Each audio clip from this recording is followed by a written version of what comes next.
nigga like me, man, I love the game. I love the hustle, man. Be feeling like one of them ball playing niggas, you know, like Bird or Magic or something. Nvidia, is this the greatest company in the world, and can they keep up the growth? I think so. You know, I briefly shorted the stock last night because I just for a trade, I think that the quarter wasn't as good as I thought it would be.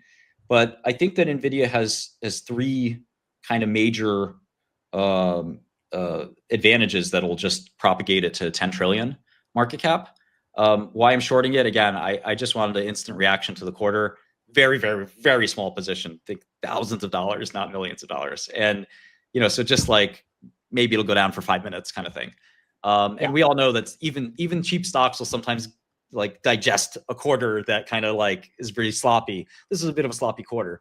But the three big things for Nvidia are you have AGI, which in essence is going to require huge amounts of compute. Claude was down yesterday. We're big Claude users over here.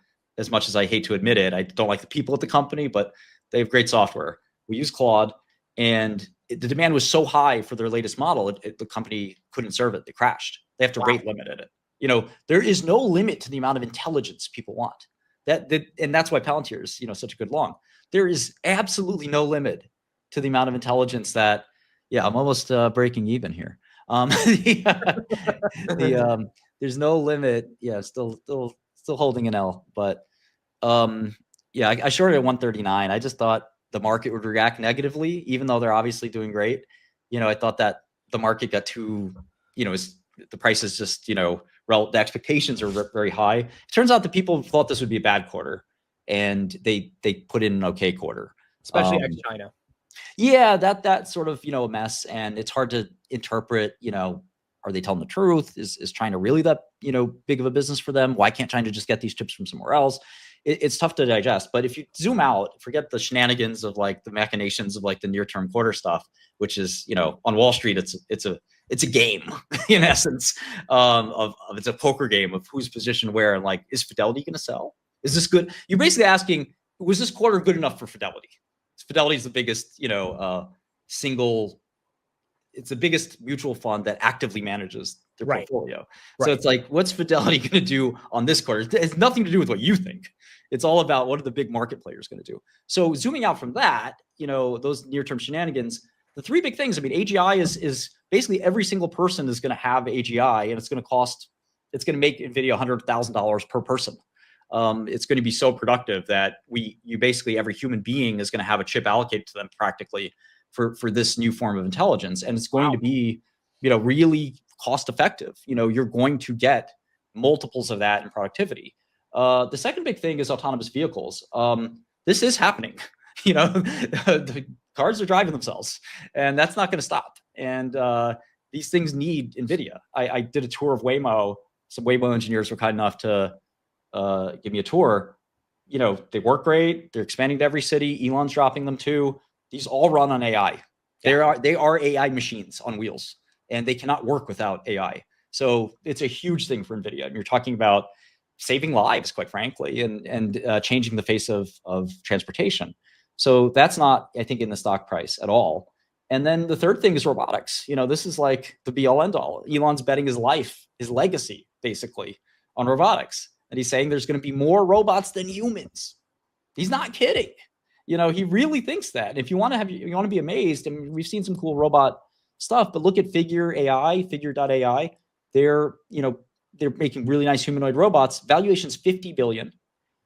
This is the biggest TAM as well that exists. Yep. Human labor can be automated. And, you know, are these machines truly generalizable? Can they really do anything? We don't know. But one of the things we could say that Sam Altman likes to say about AI, for at least for LLMs, is this is the worst it'll ever be.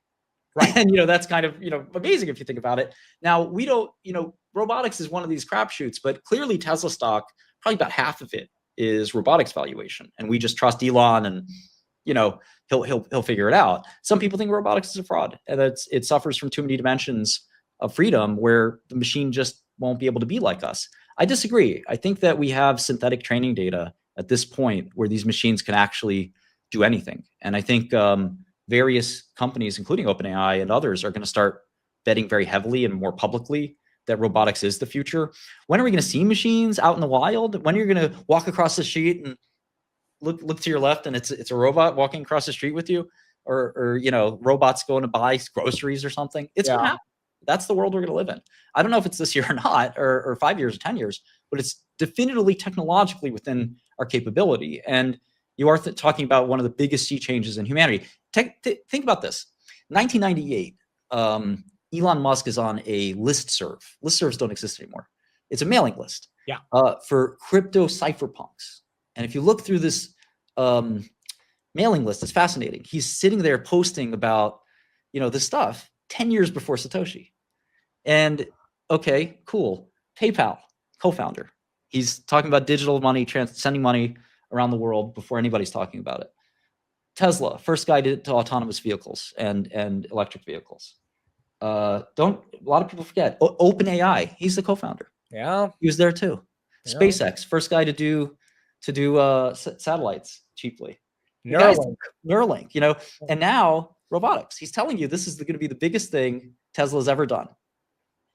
Do you think Tesla's overvalued? What's that? Do you think Tesla's overvalued? No.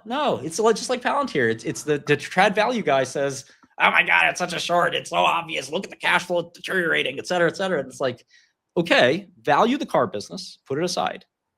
Now value the cyber taxi business, put that aside.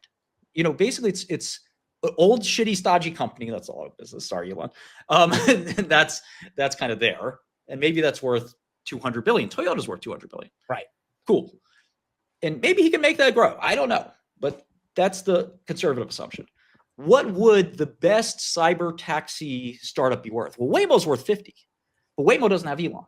So maybe, and they're not a car company at all, right? So maybe that's 100. So that's robotaxis. Now, how about autonomous? It's slightly different from robotaxis. How about some of the new cars they're going to make? You have to value each of these as a sort of a separate business. And then finally, robotics you have to value.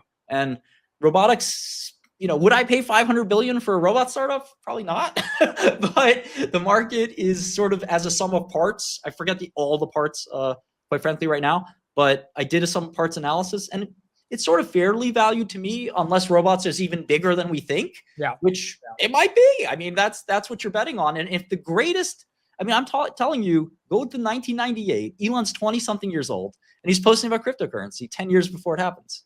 This guy can tell the future.